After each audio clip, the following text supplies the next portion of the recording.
Welcome to the CTA podcast. Join us as we critically examine the ideological capture of the psychotherapy field. Here we discuss better, common humanity proposals for a fairer society. Our discussions are thought-provoking, and our guests are from diverse backgrounds, bringing unique perspectives to the table. This is the CTA podcast with your hosts, Jaco van Zyl and Christine Siefen.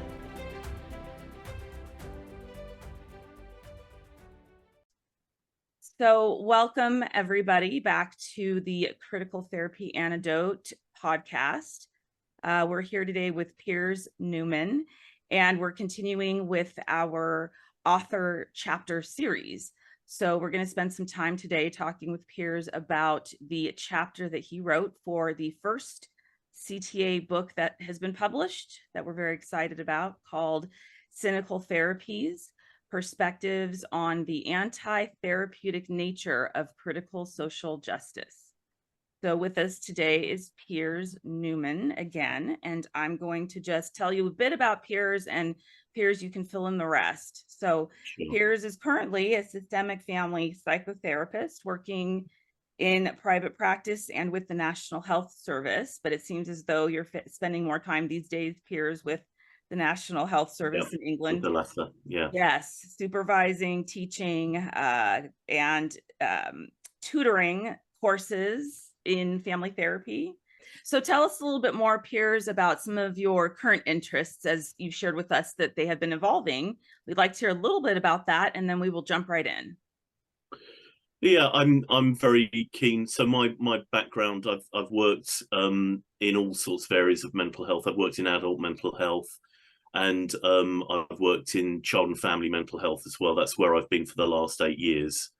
So I'm very obviously interested in sort of thinking about the dynamics between parents and children, and it's interesting also to see what the effects of things like social media are on young people. And I think, you know, it's really interesting to think about, on the one hand, we've talked about the anti-therapeutic nature of some of the ideas that are coming into our practice. And also, I can see some of these ideas sort of very much affecting young people today in terms of how they're having to think about their identities in what I feel are unhelpful ways. I mean, certainly adolescence is a really sort of difficult time for a lot of young people. And I think a fair bit of what's going on further complicates adolescence for young people. So you contributed the chapter to CTA's book, and that's what we're going to focus on today. It's called The Systemic Family Therapy and Critical Social Justice: Happy Marriage or Grounds for Divorce. Yeah. I love it, the title. And I'm especially interested in hearing you speak more today because I taught some family therapy courses myself. Right. Yes. Intro, not intermediate. So I know you're the expert here on this. And so we're really happy to have you and have this conversation today about how all of this has influenced your work, and specifically about what led you to write about this in particular for this book, and the chapter, what your inspiration was. And also we'll kind of just see where we go from there as the conversation unfolds today. So yeah, maybe just elaborate a bit on that. What brought you to this point to actually address the issue of CSJ from this perspective? I think I'm one of these people who's sort of, I guess, a bit of an exile from the left, really. I mean, my politics have always been left wing. I think over the past, it seems sort of like 5 to 7 years that there's sort of been very much a shift. I think a cultural shift, I think, within America, and I think quite often Great Britain is downstream of America in terms of culture. I sort of first really felt it when I was doing a supervisor's training, which was in 2018 at one of the sort of established training centres within the UK, and it sort of was initially a conversation we were having in a group, and one of the students, she made the statement that she qualified it with as a black woman, and then she began to say something. When she'd finished, I said, I asked the question, what do you mean by being a black woman? And I was asking that question from a place of, I've had friends who are black women. I've, worked alongside a lot of, I've worked in South London for a long time where there's a really diverse population.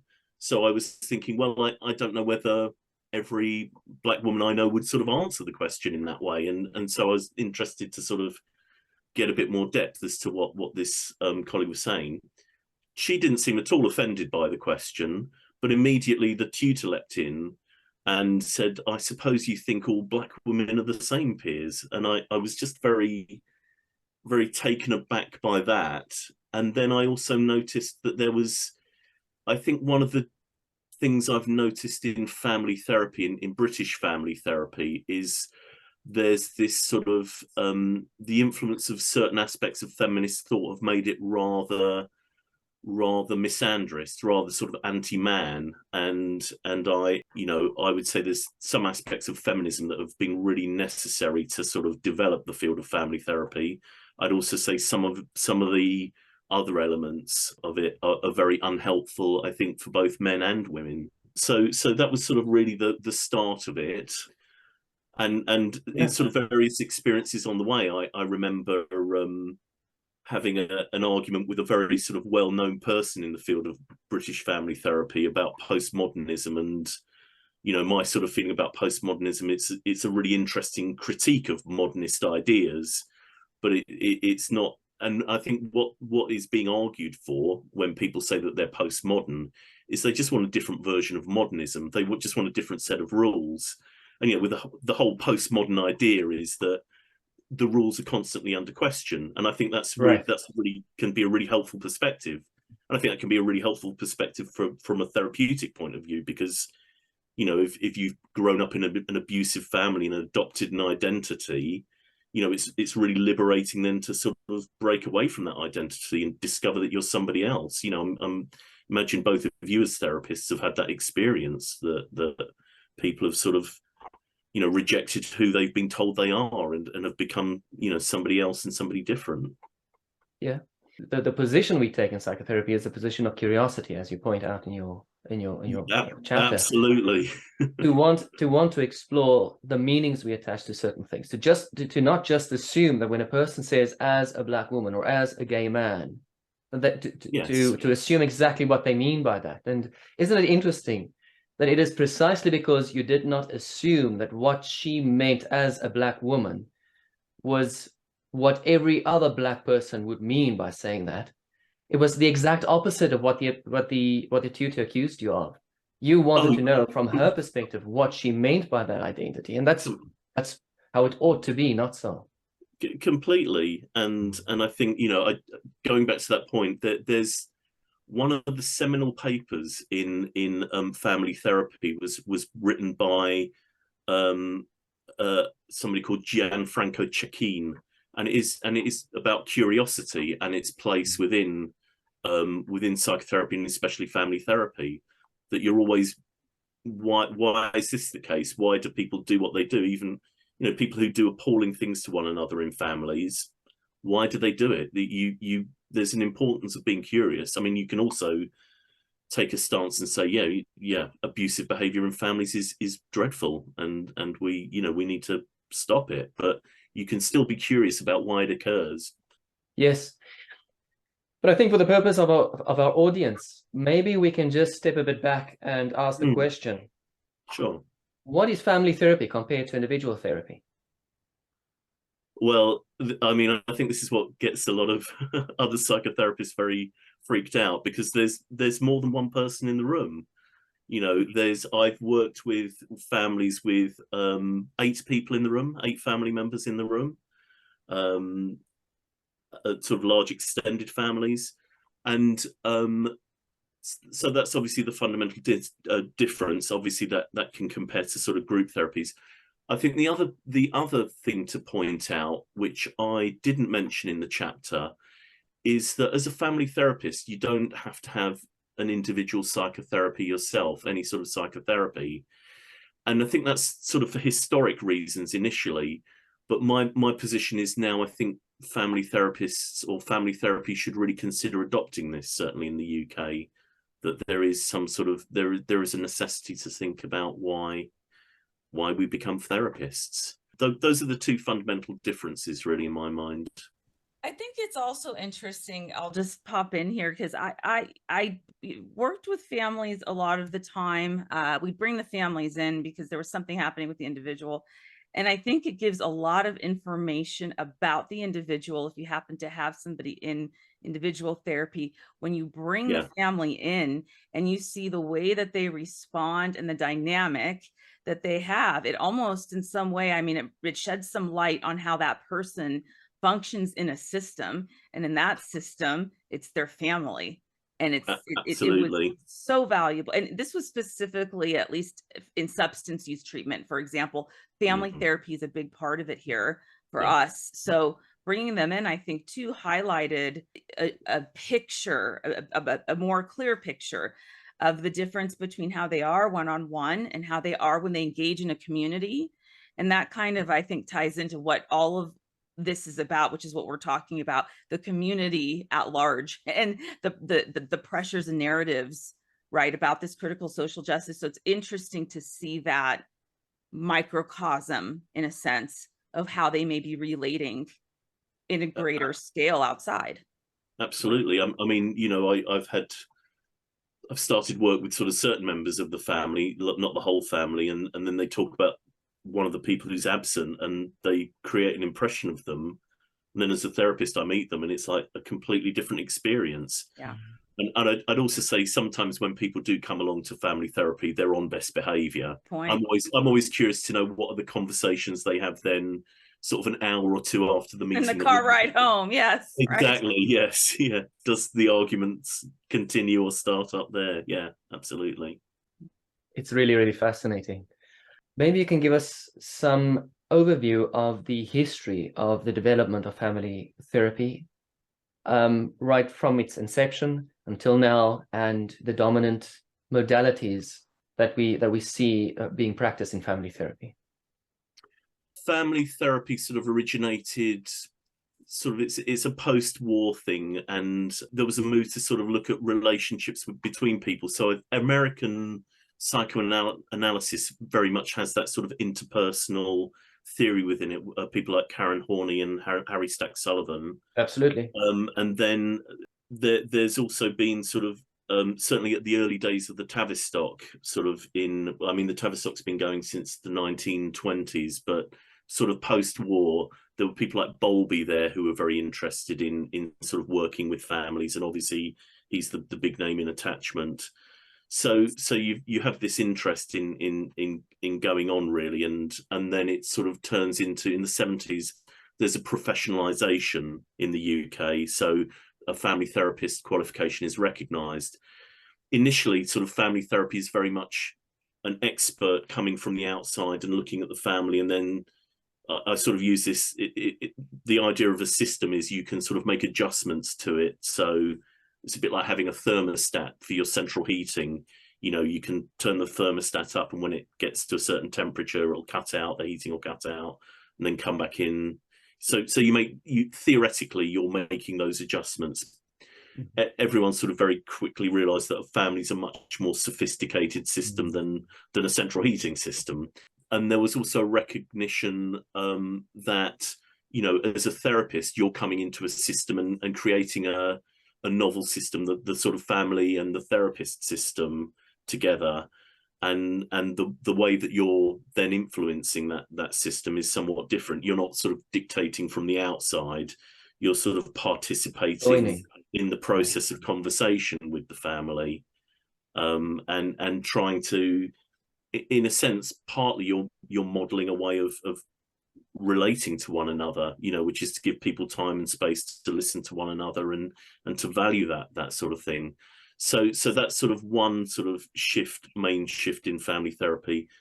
I think then what happens is, in sort of the late 80s and into the 90s, then there's this sort of influence from sort of, as I mentioned earlier, feminist theory, and then you have, I mean, from my perspective, social constructionism is the big thing that's affected family therapy, and the idea of, you know, language and its relationship with experience. So there's been a real strong move within British family therapy to take a very strong social constructionist perspective, and that's the idea that sort of social reality and power creates our everyday experience. I mean, that's a very extreme way of pointing out of describing social constructionism, but I think my concern is that view is actually sort of quite prevalent within family therapy in the UK.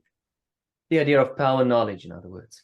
Foucault is sort of very much sort of, you know, get a family therapy paper from the last sort of 20 or 30 years and you will likely encounter Foucault's name, and I just don't think that is a particularly useful way. I mean, you know, Foucault, there's that interesting thing on YouTube where Foucault and Noam Chomsky are debating with one another, and, you know, Foucault is very explicit that all it is about power. You know, there's nothing else. There's no idea. Like, and Chomsky is trying to bring these ideas about, you know, natural justice and, you know, sort of philosophical and enlightenment point of views in, and they just have a complete difference of opinion about it. So those ideas applied to family systems then turn into, you know, the man is the patriarch of the family and controls everything, and, you know, women are merely sort of subordinate to that, and, you know, the role of the family then is to grow children into these roles of, you know, the girl becomes a dutiful housewife and the boy becomes, you know, the breadwinner or whatever, and it's sort of nonsensical. I mean, I can also hear sort of a lot of family therapists now sort of screaming in my ears, "Oh, you're misrepresenting us," and it's like, well, possibly. I mean, maybe I'm taking sort of a slightly extreme example, and it is more subtle than that. But, you know, I think the idea of the family is a really sort of important one, and it's how children develop. It's how sort of children turn into adults. It's how sort of, I would say, sort of families and groups of families are the bedrock of societies. That's because one of the things that critical social justice does, in my view, is dismantle families. So you're talking about the bedrock, right, yes, of our communities being families, and CSJ sort of directly opposes the family unit and almost seeks to destroy it, in a sense, at least deconstruct it into a place where the solid, you know, connections or attachments are, there's fissures in those. Well, I see the family as very under threat from all sides. I mean, I absolutely agree with your point of view, and I think it's sort of this idea of that comes from queer theory of breaking down all these, you know, deconstructing all these ideas. But then I would say, you know, there's also an attack on the family from the right, as from an economic point of view. I think we're experiencing a real cost of living crisis in this country at the moment, and you know, actually, one way I would like to see British family therapy is being political is to sort of say this is unacceptable to families' mental health. You know, this is a stance we really could take. That's severe, you know, the extremes on both ends. The extreme corporatism, the extreme capitalist system being woke washed. Yes. Being woke washed now, right? So to ease people into accepting what is actually going on, and because the pretense is that we're woke and we're progressive, while in the meantime we're really greedily pushing an agenda. Yeah, absolutely. I think that there's a lot of that around, and it is troubling.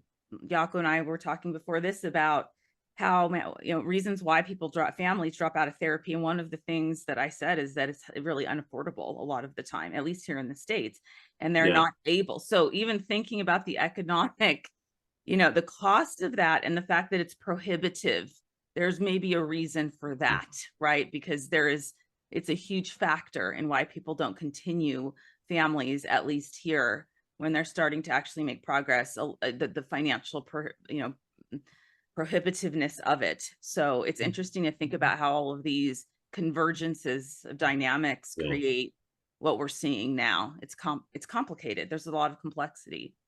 Yeah. Piers, so with this postmodern influence on family therapy, we see that there is a hostile suspicion of authority. There is a hostile suspicion of power. I am all for exploring hierarchies and exploring power structures in any system.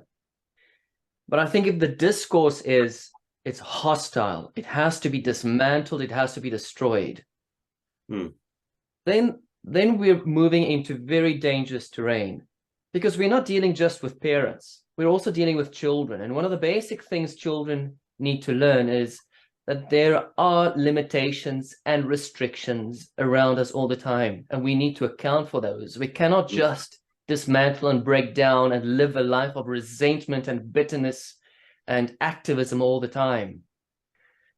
In fact, even with those restrictions in mind, we might initially think that these limitations are purely restrictive and mean, to sound like a child or to sound like an adolescent now, just being mean to me. Yes. To eventually find out that these limitations are actually quite protective until you're adult enough to use your rational thinking and abstract thinking abilities to maneuver your way through life, to even flourish with these limitations and rules in place. Maybe you can say something about that, because I think that opened up the way for critical social justice to infiltrate family therapy. But go ahead. I just sort of think while you were saying all that, it sort of took me back to the times when I used to run psychotherapeutic groups. So I've one of my jobs in the NHS sort of a number of years ago was working in a specialist personality disorder unit, and we did an awful lot of group work in there, and in a sense you can sort of I said it the other way around, you can behave exactly how you want in this group, but people in the group will have something to say about it. There's this whole thing within family therapy of you cannot not communicate.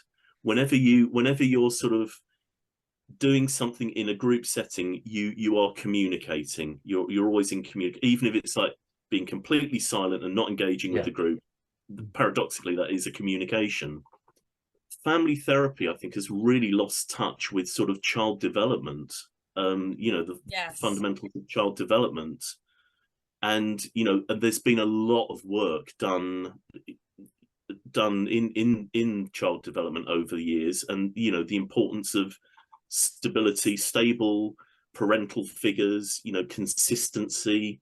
I think very young children are very able to make the differentiation between adult and child and male and female, so that they I mean, this is not a conscious process at all, but they will do things to get their needs met from those different groups, if they're in a position where their safety is compromised.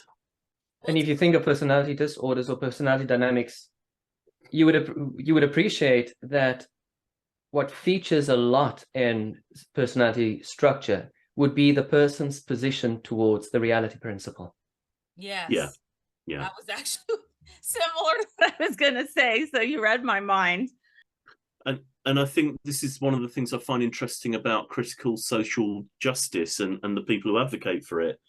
My concern is some of those people I suspect have grown up in terribly damaging families, and one of the reasons I before I ever became a psychotherapist, I had psychotherapy myself, and I was a hugely angry young man, and angry about a lot of things, and I had to look at where that anger came from. I think, like most psychotherapists, I had a suboptimal childhood, and I think in order to sort of get through life, you really do have to look at that, and you aren't. It's really awful. You can't.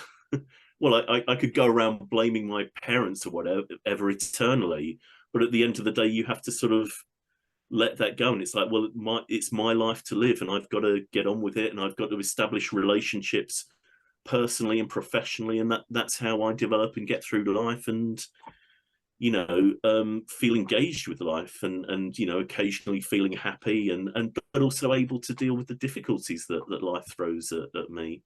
That's the position.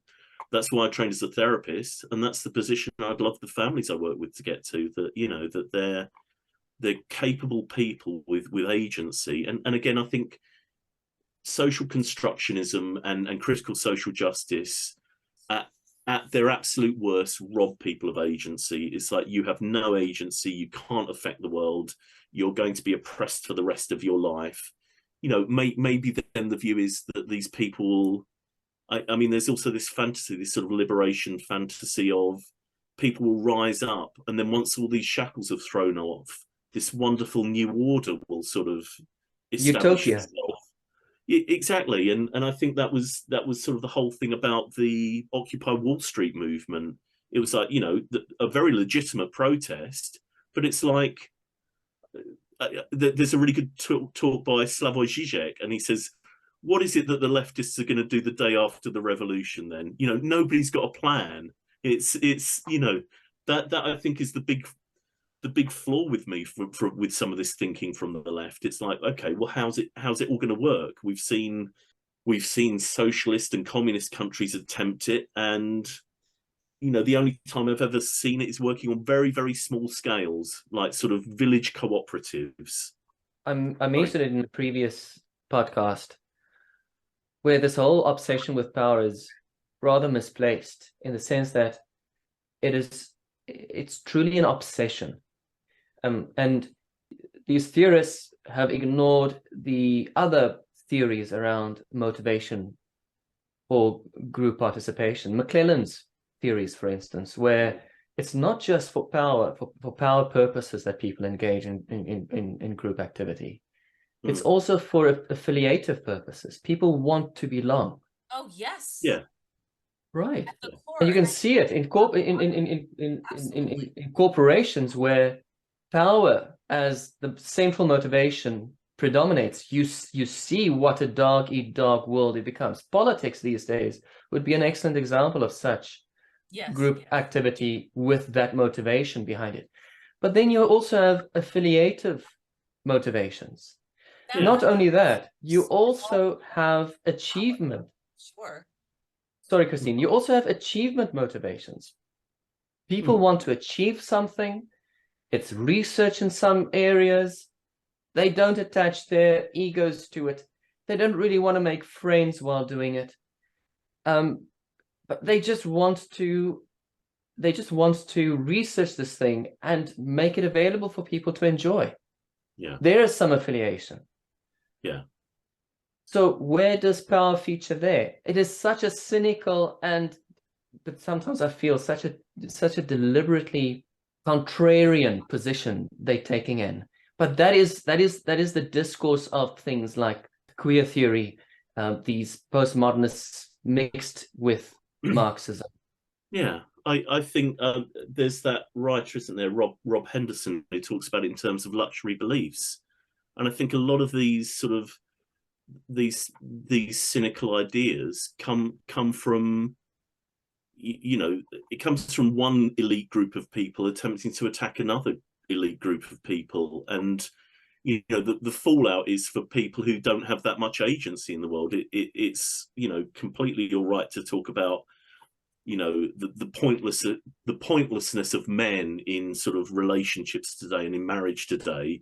But why on earth do we need men? Well, if you're sort of lower down the socioeconomic scale as a woman, you are going to need a breadwinner, or you're going to have to rely on some form of welfare or some form of charity or some form of support from your family. But I think the best thing is to have a relationship where you both grow as people. That's the other side of an intimate relationship, that you get to know somebody and they get to know you, and it's a mutually beneficial process. Challenging at times, but But at that's the where end of the the day, feminist movement has failed. Women, I mean, completely failed women, the feminist movement, because of that particular yes, idea right there. It is a huge problem in that movement, that the idea of why not have a partnership so the burden can be shared and the load can be shared, and contributions to each other. Maybe one's contributing financially, one's contributing in a different way to keep a home or a partnership moving. But the feminist movement just obliterates that whole concept. And that's where you get that man-hating sort of, I will do it all on my own, but at the end of the day, it's very hard to do so. So then again, reaching out for charity or needing to have some kind of help in other ways, so that you're still dependent. You're just not dependent on what, on maybe a man, but you're dependent somewhere. I mean, there's always going to be a need for help and a need to have, like, a partnership of some sort, even if that partnership ends up being contributions from a welfare type, structure. But that's where the feminist movement has turned women on men to that kind of degree. There's something wrong with some level of dependency, but in some way we have to, because that's how we live as humans. We have to depend and rely on each other to some extent. And we do these things out of love and care and concern, because Sure. I think if you have like a very sort of, when it's coming from an elitist perspective, well, if you're a very powerful businesswoman who's reached, a very senior position, well, of course you can afford childcare and, a nanny and somebody to come into the home and clean up. That's not the experience of the vast majority of people, though. You're always going to have to make some sort of compromise somewhere along the line. We survive, I think, as a species partly through cooperation. Yes. Partly through forming groups, kin groups. I suspect this is sort of the evolutionary history of humankind, that's what's happened. So it's both a balance between competition and cooperation. And absolutely. that is what society has been for the past 100,000 years, as you said. Yeah. And I think and these concepts, these narratives also play out in the families we see. Yeah. And in your chapter, you give as an example the Richardson family. Is that what it's called? Richard's family, yes. The Richards family. Yes. So how about you give us some overview of the Richards family, and maybe we can elaborate a bit on that. So again, this was sort of they were a family from a West Indian background. I won't specify precisely where. There was immigration from the West Indies in the 1950s. They're known as the Windrush Generation, and they had children here, and they've established themselves sort of in places, like many immigrant groups, in sort of urban areas, and they were doing menial work that other people would refuse to work in and stuff like that. So they've contributed greatly to British society. So the family who I saw were it was a mother, and she had separated, Mother Cynthia, and she had separated from her husband, and they had come along. They were stuck in a grief process. One of the sons had been stabbed to death in an altercation, and I think there were a lot of anxieties within the family about there were three younger brothers and what they were potentially at risk from, because unfortunately sort of in the United Kingdom there's very much a gang culture, there's a thug life culture, and I think some young people choose to carry knives partly as protection and partly I think sometimes to intimidate people, and then I worry that young people get into beefs. Sometimes it's sort of around gang issues. This was a family that suffered a terrible loss, and I think Cynthia, the mother, sorry, I've changed the names, had very much resorted to smoking cannabis as a sort of, I think as a self-medicating thing to do to herself. And the younger sons were sort of out of control. She came along in an early session and said, they're really disrespectful to me, and And I turned to them and I said, look, if I called your mother a bitch, like she'd said that they'd been calling her all sorts of things like that. I said, if I called your mother a bitch, you'd stand up to me and like really get in my face and say, how dare you speak about my mum? You'd probably threaten me. Why have you got the right to do it? And you know, they were very, very much, you know, I think they were a little bit ashamed, because they sort of, on the one hand, they'd say how much they loved their mum, and then they'd be very rude and disrespectful to her. And I think she then started to get a sense of her own authority as a mother. But I also think the systems around them were very prejudiced against them, and you know, wouldn't.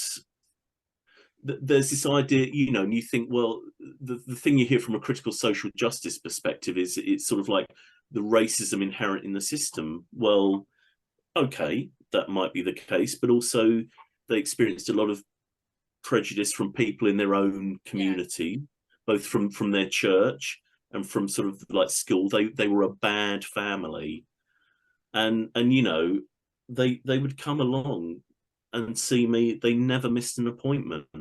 And I wrote this in the book. It's like, I said to them at one point, you know, what is it that I, as like a middle-aged middle-class white man, can offer you?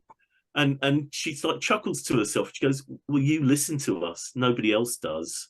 That really stood out for me. You mentioned that, and you mentioned, I believe that, you know, had you used these sort of core values and principles of family therapy without infusion of CSJ in any way. And you mentioned in your book, you wonder that if you had used some of those critical social justice, you know, kind of modalities or principles in the treatment, by bringing so much attention to all of the systemic issues they face outside of their family and outside of that therapy room, how things might have been different. So I'm curious as to what you think could have happened if you had used this new critical social justice lens that's being hoisted upon, thrust upon all of us, to talk to this family, talk with this family.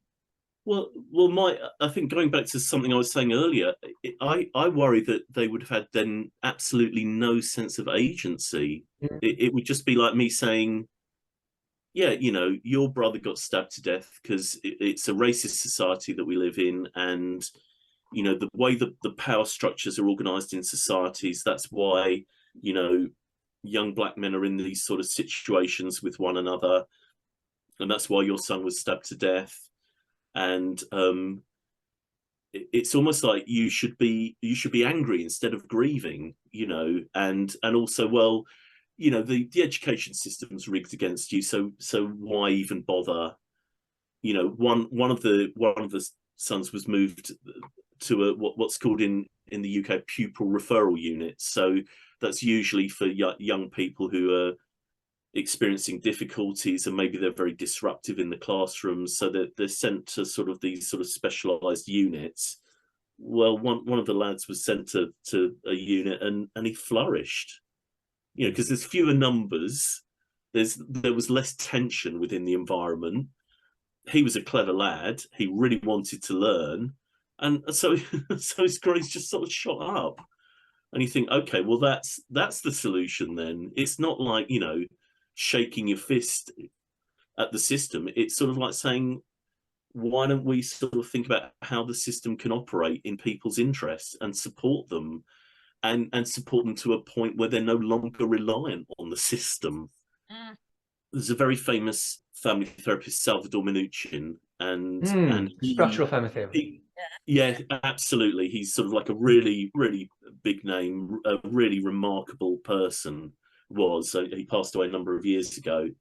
He said that he sort of attended a conference where all these things were put to sort of like a family from a black background, an African American family, and they had people in sort of cultural consultants, and he was saying, look, you know, all this is missing the fundamental relationships that are going on within the family. And in a sense, that's not to, I think what I'm trying to get at is that's not to dismiss that things like racism don't exist. It's not about saying that.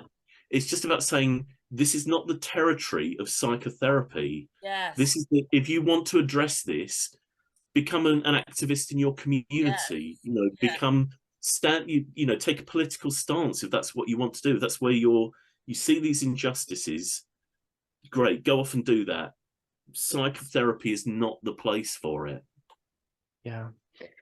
I also marked that sentence. It's and I actually wanted you to elaborate a bit more about what actually happened there from a systemic perspective. You mentioned something to it. You alluded to it.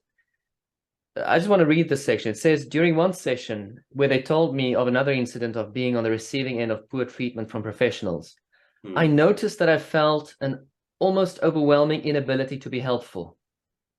I then asked them, what can I, as a middle-aged, middle-class white man, do to help you? And then she chuckled and said, you listen to us, nobody else does. And then this comment was a turning point for me. I felt the family regarded me as a useful professional, and this emboldened me to challenge the boys' attitude toward their mother. Yeah. Something happened there, both to you and to the family. And the impression that I got was they realized that for them to improve, they had to internalize their locus of control. Yeah. That would not have happened with a critical social justice therapist. And also, Jaco, the thing to say is, I have to earn the right as a therapist to be heard. I can't go into a therapeutic session and think, I'm the therapist. I know all these things. I know how families work. Clearly, if they're not listening to me, then they're not, going to do any good work. It's like I have to convince people of my ability to be helpful, through my practice. Yes. When I was looking for my own therapy, I went and visited about 3 therapists at the time, and it was the one who I felt the warmest to and who I felt I could be the most open with. That's the one I went with. The other 2 were one was very cold and distant, and one got my appointment muddled up, and the person who I ended up seeing, I lay down on the couch and she said, so tell me about your childhood, in a very joking way. And I thought, I like her. She's real. Yes. She played with the cliche. I like that. Yeah. Yes. I've worked with people with very, very few qualifications as support workers, and I've worked with people with, PhDs. Some of those support workers are natural therapists. They are empathic. They are intuitive. They know how to talk to people, and they know how to be trusted. It is so dismissed. It's having this, doing another live stream with another, person that's with CTA, another therapist. And we were sort of talking about the complete dismissal when all of this is hoisted upon us, the dismissal of intuition and being able to actually connect to yourself, right, as a person from one human to a next, and feel what's happening in the room, feel the emotion, rather than thinking about what it is that you're going to say. But not only that, thinking about how you're going to convince this person of an agenda that you have personally. And that loss of this gentle intuition, which is the art of psychotherapy, I like to call it, is that sort of interplay of intervention and intuition. And when one comes forward and the other then stands back, how those two kind of move together to create a connection with another person, a real connection based on one human to another. And that this whole CSJ kind of interrupts that process, because already the agenda and the end of the story has been written. The end of the story of that person's life has been written. The end of your relationship as a therapist with them has been written, because CSJ has told you what the ending is, what the beginning is too. So that loss of just the connectedness of your own intuitive, that's the art. You can't teach that part of this as a therapist, the art. Yeah.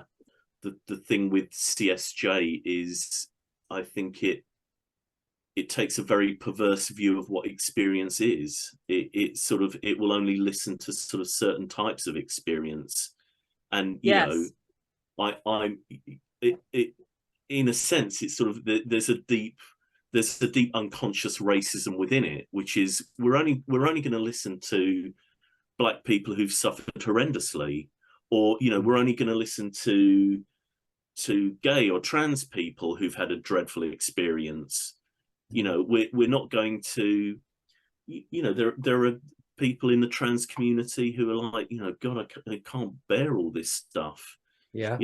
It's sort of like, I just want to live my life as the person I want to be, and I don't want to have to parade around as to who I am and all that sort of stuff.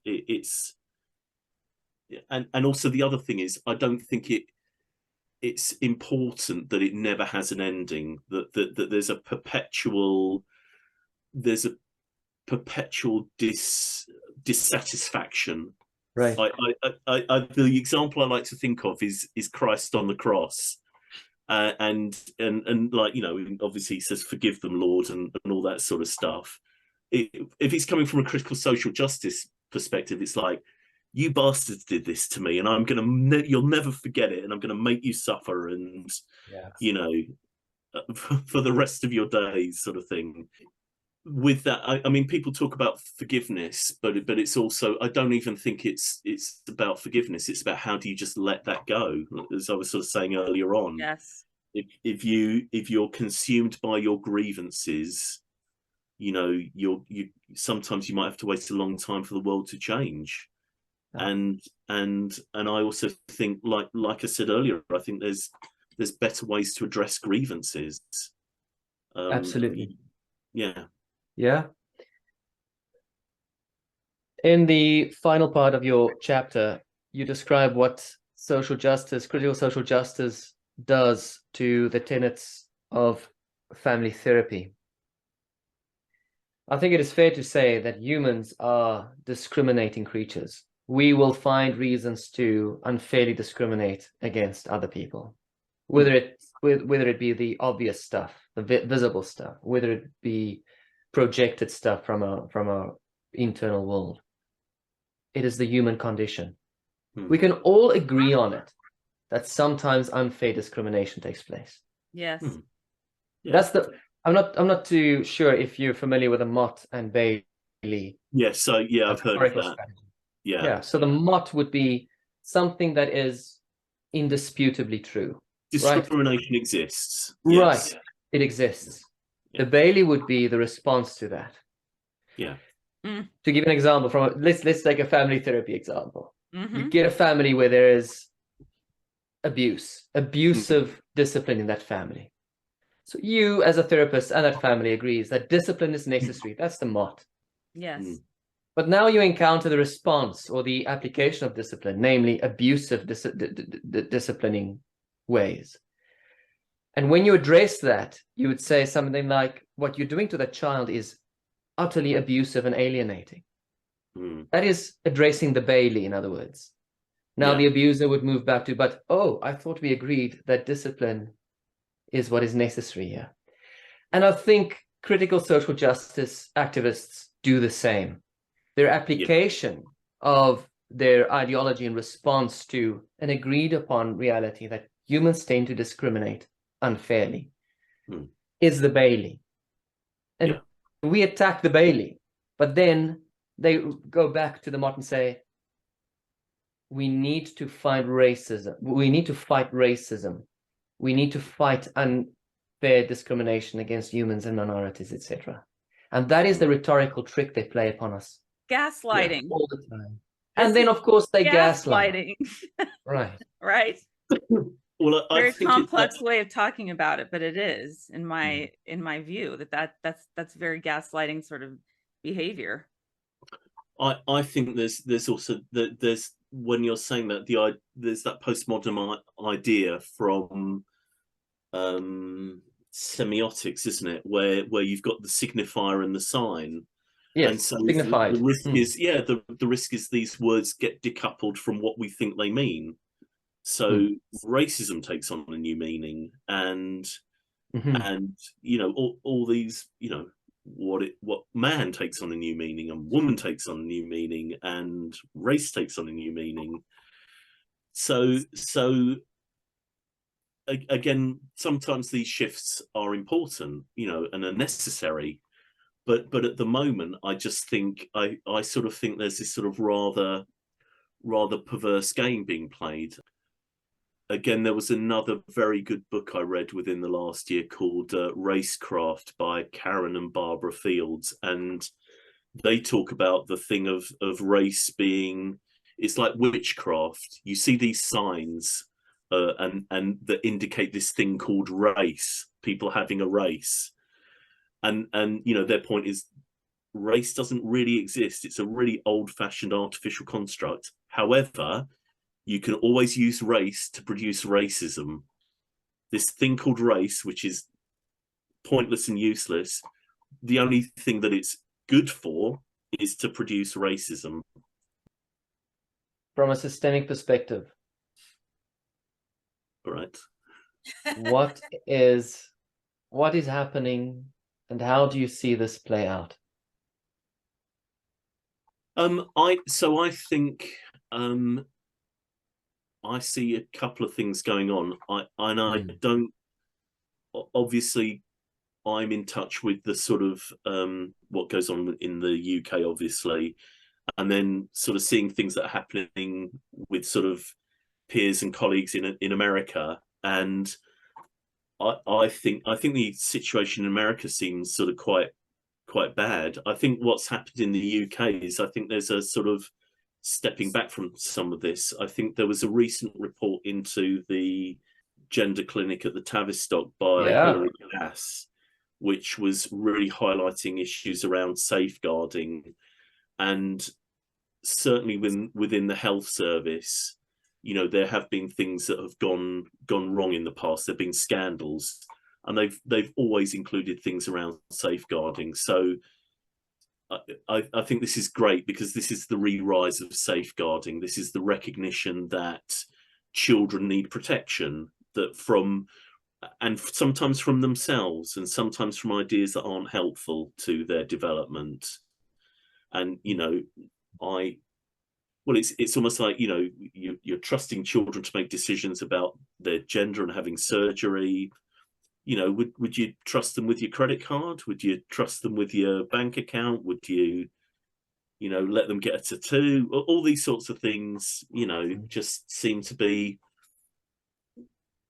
around. And I think, you know, I don't feel unsafe speaking out. I mean, I've said some of these things in my workplace. I think, you know, everyone is keen to be understanding to people of different cultures and backgrounds and different sort of sexual identities and stuff like that. That everyone I've met is keen to try and understand and to be curious. Right. And I think I sort of think that it will just then paradoxically retreat back into academia. I don't know what will then happen sort of academically. I also think in terms of the organisations within sort of British family therapy, I don't think they're in a particularly good state at the moment. I think that they're very sort of, the leadership is very preoccupied with sort of social justice. And there was an incident where on the website somebody had put up this massive sort of statement about Black Lives Matter, and you sort of had to scroll through all these statements to sort of like, do you want help from a therapist? It was like right at the bottom. I think that because it's a charitable organisation, you can only, within the United Kingdom, you can only sort of make political statements relating to the core work that you do. Yeah. So if the organisation was sort of focused around race and racial injustice, then there's possibly a good case for them making that statement. But it's not. It's focused around families, and you know, families are a cross-cultural phenomenon. They are common to every culture on this planet. I mean, yes, in different ways, but that's what they are. Similar enough, anyway, right? Yeah. So we just want to thank you, Piers, so much for joining us today and having this conversation. That's a We're very pleasure. excited, yes, that the book has come out already, and we've had some pretty really lovely reviews that we are very excited about. And so just to reiterate, the chapter that you wrote that we talked about today was Systemic Family Therapy and Critical Social Justice, Happy Marriage or Grounds for Divorce. That is probably my favorite title of all of them. Thank you. Great play on words. I love it. But anyhow, thank you so much for sharing with us what your experience has been, your viewpoint, and your contribution. And we just continue to hope to have these conversations as we move forward, even as an association and a group. And we'd love to have you back for some continuing conversations down the line too. So thank you so much. You know, certainly sometimes divorce is a necessary thing. Absolutely, right.